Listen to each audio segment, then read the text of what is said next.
धनुष, तुमने पैसे कहाँ छुपाए हैं? जल्दी से बता दो।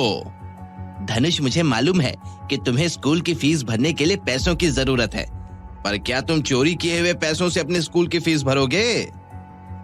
मैंने पैसे नहीं चुराए।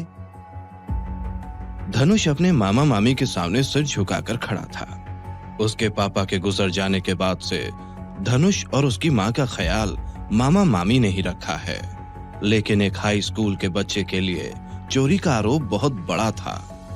अपने बेटे को जलील होता देख तभी आरती वहां आ पहुंची।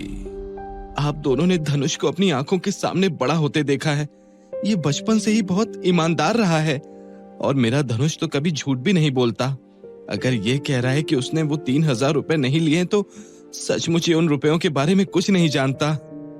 हम ये नहीं कह रहे कि धनुष ने पैसे चुराए हैं, लेकिन हो सकता है कि धनुष ने तुम्हें स्कूल की फीस के लिए परेशान होता देखकर वो पैसे छुपा लिए हों।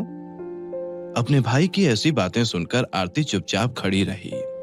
सबके सामने जलील होना काफी नहीं था कि वहां तन्नू और अनु भी आ गए।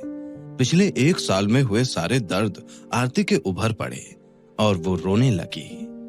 पहले पति की मौत, फिर धनुष का एक्सीडेंट, जिसके बाद से उसे परमानेंट मेंटल डिसऑर्डर हो गया, और अब ये। तभी आरती के आंसू देखकर धनुष को बेहद अलग सा महसूस हुआ और वो चिल्ला पड़ा। ये कौन सी जगह है? मैं यहाँ कैसे पहुंचा? मैं उस तूफान से बाहर निकलने में असफल रहा हूँ, तो मैं जिंदा कैसे बच गया? मेरी आत्मा को अब तक राख बनकर हवा में उड़ जाना चाहिए था। क्या ये इमॉर्टल वर्ल्ड नहीं है?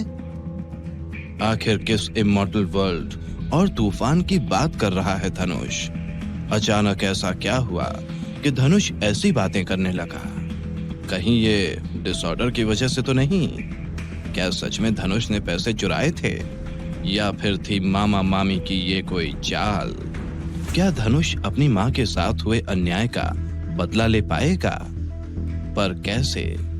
ये सब अभी जानने के लिए क्लिक प्ले नाउ और सुनिए रहस्यमयी कहानी the immortal warrior, only on pocket FM।